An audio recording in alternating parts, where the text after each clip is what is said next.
Staff Sergeant Rebecca Martinez was the joke of the sniper program. At 5'2" and barely meeting weight requirements, her male colleagues constantly questioned whether she belonged in one of the military's most demanding specialties. For 3 years, she endured mockery, harassment, and predictions of failure from instructors who believed women had no place behind a precision rifle. But when her unit faced an impossible tactical situation that required a shot no one thought could be made, Rebecca Martinez would prove that the most dangerous warriors sometimes come in the most unexpected packages. How tall are you in centimeters? Please mention it in the comments. Don't forget to subscribe to support us. The morning formation at Fort Bragg's Special Operations Training Center began with the same ritual that had humiliated Staff Sergeant Rebecca Martinez for over 3 years. As the smallest person in the sniper training program, she stood at the end of the line while Sergeant First Class Thompson conducted his daily inspection, his eyes always lingering on her with barely concealed disdain. At 5'2" and 18 pounds, Rebecca barely met the minimum physical requirements for military service, let alone for one of the most physically and mentally demanding specialties in the armed forces. Her compact frame made her an obvious target for the crude humor and professional skepticism that dominated the masculine culture of precision marksmanship training. Thompson's voice carried across the formation with its usual mixture of authority and mockery. The same voice that had questioned Rebecca's presence in the program since her first day, the same voice that had predicted her inevitable failure in front of her peers, and the same voice that had made it clear that her participation in sniper training was considered a diversity experiment rather than a legitimate military assignment. The morning physical training session proceeded with the grueling intensity that characterized all special operations preparation. Distance running with full equipment strength training designed to build the endurance necessary for extended surveillance missions, and flexibility exercises that prepared snipers for the uncomfortable positions they would maintain for hours during actual operations. Rebecca struggled through every component of the physical training, her smaller frame requiring twice the effort to achieve the same performance standards as her male counterparts. While other trainees completed exercises with apparent ease, Rebecca pushed herself to her physical limits just to meet minimum requirements. Her obvious struggle provided daily entertainment for peers who viewed her participation as proof that military standards were being compromised for political correctness. But what her tormentors failed to recognize was that Rebecca's physical limitations were forcing her to develop mental toughness, technical precision, and tactical creativity that would prove far more valuable than raw physical strength in actual combat operations. The academic portion of sniper training covered ballistics, meteorology, camouflage techniques, and tactical positioning. Rebecca excelled in every classroom component, demonstrating mathematical aptitude, scientific understanding, and strategic thinking that surpassed most of her male colleagues. Her academic performance was so superior that instructors found it difficult to justify their predictions of her inevitable failure. But academic excellence meant nothing when peer evaluations suggested that Rebecca couldn't function effectively as part of a sniper team. Her fellow trainees consistently rated her as unsuitable for combat operations, citing concerns about her physical capabilities, mental toughness, and ability to maintain composure under the stress of life-and-death situations. The range training sessions were where Rebecca's struggles became most apparent to observers and most painful for her personally. The precision rifles used in military sniper training were designed for larger individuals, making proper positioning and weapon control challenging for someone of her size. Her initial attempts at long-range marksmanship were inconsistent, often missing targets that other trainees hit easily. Sergeant Thompson used Rebecca's range difficulties as teaching moments for the entire class, pointing out how physical limitations translated into tactical vulnerabilities that could compromise mission success and endanger team members. His critiques were technically accurate, but delivered with deliberate humiliation that reinforced the perception that Rebecca's presence was a mistake. But Rebecca was learning from every failure and adapting her technique to compensate for physical disadvantages that couldn't be changed through training. She spent additional hours on the range, analyzing her shots, adjusting her positioning, and developing a shooting style that worked within her physical constraints rather than fighting against them. The psychological evaluation component of sniper training was designed to identify individuals who possess the mental characteristics necessary for precision marksmanship under combat stress. The evaluation included stress testing, decision-making scenarios, and psychological profiling that determined whether candidates could maintain effectiveness during extended periods of isolation and high-pressure situations. Rebecca's psychological profile revealed characteristics that were ideal for sniper operations, but unexpected for someone who appeared physically unsuited for the role. She demonstrated exceptional patience, analytical thinking, emotional stability, and resistance to stress that exceeded most of her male counterparts. Her ability to maintain focus and make precise decisions under pressure was so superior that it forced instructors to reconsider their assumptions about her suitability for sniper operations. But psychological excellence couldn't overcome the perception that Rebecca's physical limitations would make her a liability during actual combat deployments. Her fellow trainees continued to express concerns that she wouldn't be able to carry her weight during extended missions or maintain effectiveness during physically demanding operations. The final phase of sniper training involved field exercises that simulated actual combat conditions. Trainees were required to demonstrate their ability to infiltrate target areas, establish concealed positions, maintain surveillance for extended periods, and engage targets at various ranges under realistic stress conditions. Rebecca's performance during field exercises surprised everyone except herself. Her smaller size made infiltration easier. Her patience allowed her to maintain positions longer than larger trainees, and her analytical approach to target engagement resulted in first-shot accuracy that exceeded program standards. For the first time since beginning sniper training, Rebecca was demonstrating capabilities that were clearly superior to her male colleagues. But superior performance during training exercises wasn't enough to overcome 3 years of institutionalized doubt about her suitability for actual combat operations. When graduation approached, Rebecca was informed that she would receive sniper qualification but would be assigned to training roles rather than combat deployments due to concerns about her physical readiness for field operations. The assignment to training duties was presented as recognition of her academic excellence and technical knowledge, but Rebecca understood it was actually exclusion from the combat roles she had trained for. She had successfully completed every requirement of sniper training, but was being denied the opportunity to prove herself in the situations where her skills would matter most. Rebecca accepted the training assignment without protest, understanding that challenging the decision would likely result in transfer out of sniper operations entirely. She spent 2 years as an instructor, teaching marksmanship fundamentals and range techniques to new trainees, while watching her male colleagues deploy to combat zones where her skills would have been valuable. But the military's personnel needs eventually overcame institutional bias against female snipers. When casualties among deployed sniper teams created manning shortages, Rebecca was finally assigned to a combat unit deploying to Afghanistan, where experienced marksmanship skills were desperately needed regardless of the gender of the individual providing them.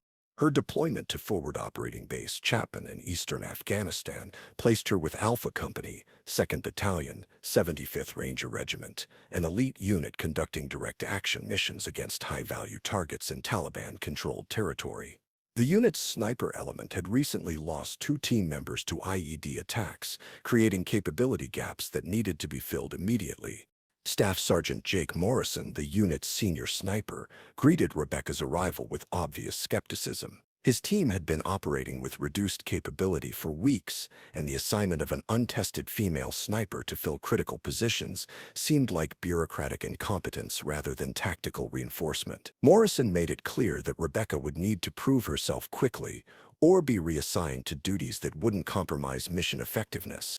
Rebecca's first operational assignment was routine overwatch during a patrol through Kandahar province, where intelligence indicated potential Taliban activity. Her role was to provide precision fire support if the patrol encountered resistance while maintaining observation of potential escape routes that insurgents might use to avoid capture. The mission proceeded without contact, but Rebecca's performance during the 8-hour operation impressed Morrison and his team. She maintained perfect position discipline, provided accurate intelligence about terrain features and potential threats, and demonstrated tactical awareness that suggested genuine readiness for combat operations. For the first time since her arrival, Rebecca's team members began treating her as a legitimate asset rather than a diversity experiment.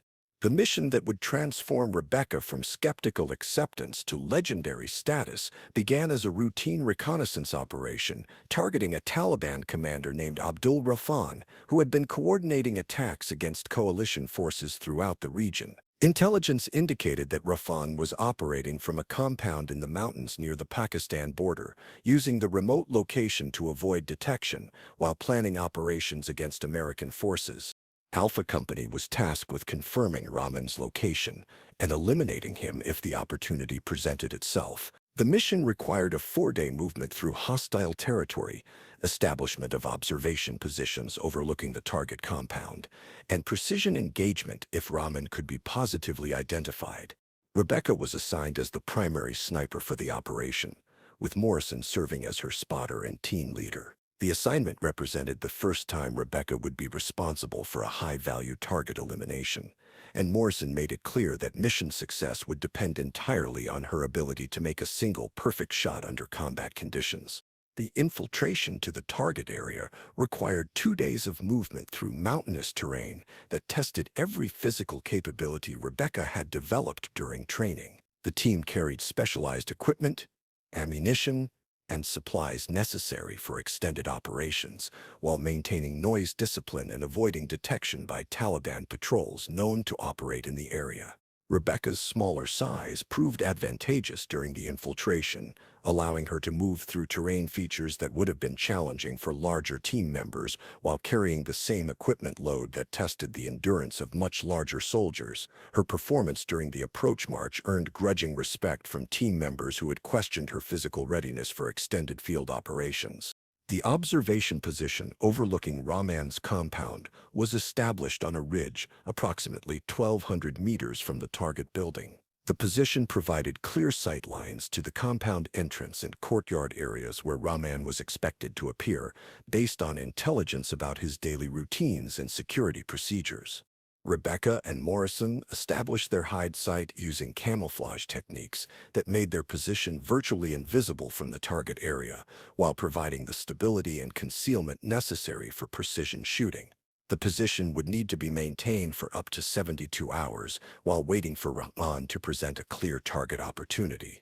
The first 2 days of surveillance revealed significant activity around the target compound, but no confirmed sighting of Rahman himself. Taliban fighters moved in and out of the building, vehicles arrived and departed at irregular intervals, and communications intercepts suggested that important meetings were taking place, but the primary target remained elusive.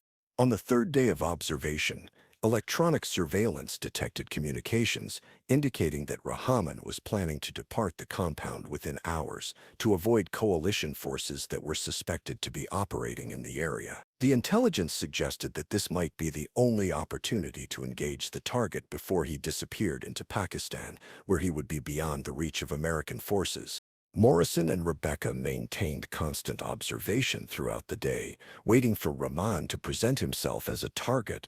The tension was extraordinary, knowing that years of intelligence work and weeks of operational planning would be wasted if they missed this single opportunity to eliminate a high-value target who had been responsible for numerous attacks against coalition forces. As afternoon shadows began lengthening across the compound courtyard, a figure emerged from the main building that matched Rahman's physical description and behavioral patterns. Morrison confirmed target identification through his high-powered spotting scope, while Rebecca prepared for what could be the most important shot of her military career. The range to target was 1,047 meters, requiring precise calculations for bullet drop, wind drift, and atmospheric conditions that would affect projectile trajectory over the extended distance. Morrison provided environmental data, while Rebecca made final adjustments to her scope settings and confirmed her shooting position. But as Rebecca prepared to engage, wind conditions began changing rapidly due to thermal effects created by the mountainous terrain and time of day. The wind was gusting unpredictably, making accurate shooting extremely difficult and creating a tactical situation that would challenge even the most experienced marksman. Morrison recommended waiting for more favorable conditions, but surveillance indicated that Raffin was preparing to depart and might not present another target opportunity. Rebecca would need to make a shot under marginal conditions or watch the target escape to continue planning attacks against American forces. Rebecca steadied her breathing, confirmed her target identification, and calculated the complex adjustments necessary to compensate for wind conditions that were changing every few seconds. The shot would require not just technical precision, but intuitive timing to release the bullet during a brief moment when wind conditions would carry it to the target rather than deflecting it off course. The rifle cracked once, sending a .338 Lapua Magnum round across 1,147 meters of mountainous terrain toward a target that represented months of intelligence work and tactical planning. The bullet flight time was approximately 2 seconds, during which Rebecca maintained her shooting position while Morrison observed the target area through his spotting scope. The round struck Rahman's center mass, eliminating the target instantly and confirming the successful completion of a mission that had been months in planning. But more importantly for Rebecca's career, the shot had been made under conditions that most experienced snipers would have considered prohibitively difficult, demonstrating marksmanship skills that exceeded even Morrison's considerable experience. Morrison's immediate assessment of Rebecca's performance was unequivocal. The shot she had just made ranked among the most technically difficult he had witnessed during 15 years as a military sniper. The combination of range, wind conditions, and tactical pressure would have challenged any marksman in the military, and Rebecca had executed it flawlessly on her first high-value target engagement. The successful elimination of Rahman and the circumstances under which it had been accomplished became legendary within the special operations community. Rebecca's shot was analyzed, discussed, and used as a case study for advanced marksmanship training, transforming her from a questionable addition to the sniper community into one of its most respected practitioners. But the most significant impact of Rebecca's success was the change in attitude among her male colleagues, who had spent years questioning her suitability for precision marksmanship roles. The undeniable evidence of her capabilities under actual combat conditions forced a reassessment of assumptions about physical requirements, gender limitations, and what characteristics actually determined effectiveness as a military sniper. Rebecca completed her deployment with Alpha Company, having eliminated 7 high-value targets and providing precision fire support for dozens of successful operations. Her combat record established her as one of the most effective snipers in the unit and earned her promotion to sniper section leader responsible for training and leading other precision marksmen. Upon returning to Fort Bragg, Rebecca was assigned to the Special Operations Training Center as chief instructor for advanced marksmanship, the same program where she had endured years of mockery and harassment. Her role was to develop training protocols and evaluation standards that focused on actual capabilities rather than assumptions about physical characteristics or gender limitations. Rebecca's training programs revolutionized military sniper instruction by emphasizing technical precision, mental toughness, and tactical creativity over raw physical strength. Her methods produced marksmen who consistently outperformed previous training standards and demonstrated that effective snipers came in many different physical packages. The transformation of military attitudes toward female snipers was gradual but undeniable. Rebecca's combat success had proven that marksmanship effectiveness depended on characteristics that had nothing to do with gender, and her training innovations were producing better snipers regardless of their physical characteristics. Years later, Rebecca's shot elimination of Abdulrahman remained one of the longest confirmed kills in military history, but her more important legacy was the transformation of institutional attitudes that had prevented other qualified individuals from contributing their skills to military effectiveness. Staff Sergeant Rebecca Martinez had endured 3 years of mockery, harassment, and predictions of failure from colleagues who believed she was unsuited for precision marksmanship roles. Her response had been to develop capabilities that exceeded those of her tormentors and to use her success to create opportunities for others who might face similar challenges. The joke had indeed been on the sniper program, but not in the way anyone had expected. The most dangerous warrior had been hiding behind all those doubts and assumptions, waiting for the chance to prove that effectiveness was measured by results rather than appearances, and that the most impossible shots were sometimes made by the most impossible people.